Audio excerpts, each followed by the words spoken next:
जय हिंद। स्वागत है आपका हमारे यूट्यूब चैनल सुपर बोला में।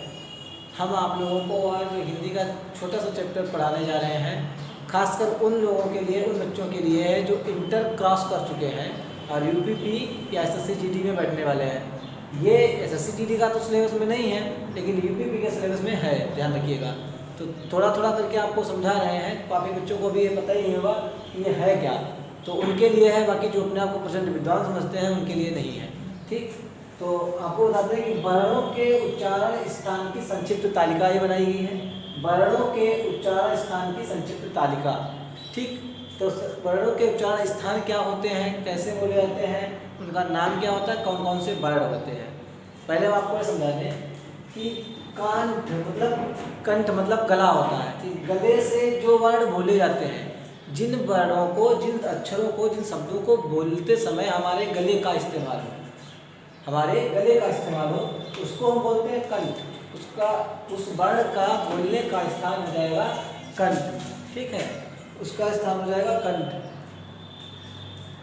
और उसके बाद में कंठ वर्ण को बोला जाएगा। जैसे आ है तो इसको बोलने के लिए कंठ का स्थान का प्रयोग किया जाता है। ठीक, और उसका नाम क्या होगा, कंठ वर्ण। अब इसका नाम क्या होगा, कंठ वर्ण। समझ में आ रहा है? ये जो है, इसको बोलने का स्थान कंठ है और इसका नाम तो रखा जाएगा कंठ वर्ण। समझना, कंठ वर्ण।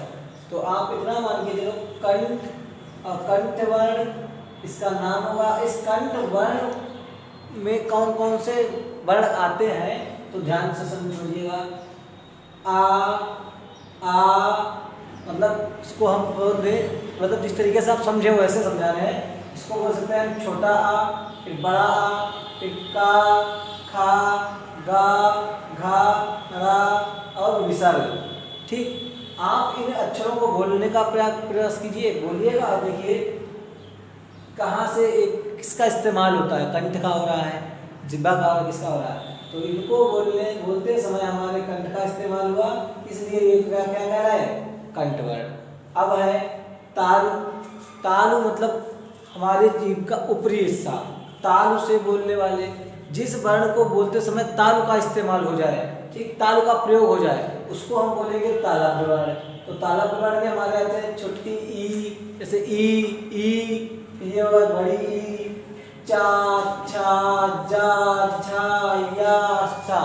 हमारी तालु का प्रयोग हो रहा है, तभी इसको हम बोलते हैं तालव्य व्यंजन, तालव्य वर्ण। आपको क्या करना है, इस तरीके की तालिका को बना लेना है और उसको बढ़िया से रिवीजन करना है। फिर आता है हमारा मूर्धा, मतलब मूर्धा, मुख से बोलने वाले, मूर्धन्य वर्ण। मूर्धन्य वर्ण कौन कौन से हैं, इसमें मुंह का प्रयोग होता है। तो रे, टा, ठा, डा, ढा, रा और सा। फिर आता है हमारा दंत वर्ण आएगा। दंत वर्ण में कौन कौन से आएंगे, ता, था, दा, धा, ना, रा, ला, सा। दांतों का प्रयोग हो रहा है, बराबर से जिह्वा दांतों को टच कर रही है, छू रही, स्पर्श कर रही है। ठीक, उसके बाद आता है हमारा होस्ट। तो ओष्ठ में कौन कौन से आएंगे, ओष्ठ वर्ण को बोलते हैं छोटा ऊ, बड़ा ऊ, छोटा ऊ, बड़ा ऊ, पा, फा, बा, भा, मा। इन अक्षरों को बोलते समय हमारे वर्ण जो होस्ट हैं वो गति करते हैं, मतलब काम करते हैं, बंद होना खुलना उनका काम हो जाता है। तो यहाँ पर हो जाएगा हमारा ओष्ठ वर्ण। उसके बाद आता है कंठ प्लस तालु। हमारे गले और तालु का दोनों का प्रयोग जब दोनों मिलकर के कुछ बनाते हैं तो वो वर्ण बनते हैं हमारे ए, मतलब ए।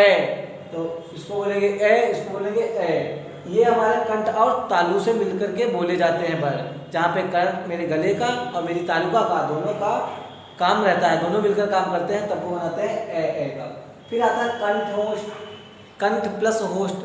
कंठोष्ठ मतलब कंठ प्लस मतलब गला और ओंठ जब दोनों मिलकर के काम कर रहे हैं तो वो कौन सा वर्ण बनाते हैं, तो कंठ और ओष्ठ दोनों वर्ण मिलकर के बनाते हैं ओ, आओ, आ।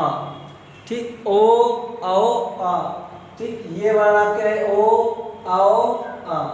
ठीक, इन मतलब कंठ और होष्ठ के हैं ये। इसके बाद आपका आता है दंत ओष्ठ। दंत ओष्ठ मतलब दांत और होंठ दोनों मिलकर के जब किसी क्या नाम वर्ण का आविष्कार करते हैं, बनाते हैं दंत प्लस होस्ट दोनों मिलकर के, तो उसको बोलते हैं दंत होस्ट। दंत होस्ट ध्यान रखना। तो दंत होस्ट इससे बोला जाता है वाह। दांत और होंठ दोनों हमारे इस्तेमाल हो रहे हैं, दोनों काम कर रहे हैं मिलकर के वाह। फिर आता है नासिक। नासिक के वर्ण, नासिक आता है नासिक के वर्ण। तो नासिक के वर्ण में जो हमारा है, नासिक के वर्ण में आता है वो वाले अक्षर जिन पे अंक की बिंदी लगी हो, ठीक, या चंद्र बिंदु लग जाए, ठीक। तो यहाँ पर यह माना दिया गया है, देख लीजिए, अंग, रा, या, रा, ना, मा। हम कह सकते हैं कि इसमें पंचवां अक्षर है। हम ये भी कह सकते हैं कि इसमें अंग है, रा है, या है, रा है, ना है, मा है। इनको बोलते समय अंग की बिंदी का उच्चारण साइलेंट तरीके से होता है, इसलिए इनको हम नासिक या नासिक के वर्ण कहते हैं, ठीक। आशा करता हूँ कि आप लोगों को ये तालुका समझ में आ गई होगी। आगे हम वर्णमाला चैप्टर से और भी कई टॉपिक आपको डालने वाले हैं जो आपके एग्जाम में पूछे जाते हैं। अभी हमने बीते समय में एक वीडियो डाला था आपका बैंक राष्ट्रीयकरण का, तो उसका क्वेश्चन उसमें से क्वेश्चन काफ़ी आए हैं। तो इस तरीके के सिलेक्टेड टॉपिक ही पढ़ाते हैं जहाँ से क्वेश्चन पूछे जाते हैं। हालांकि वो नहीं कि आपको टाइम खराब करें या बस टाइम बढ़ाना है या व्यूज़ बढ़ाने हैं, ऐसा कुछ नहीं है। तो बराबर से चैनल को बार देखते रहें। जय हिंद, जय भारत।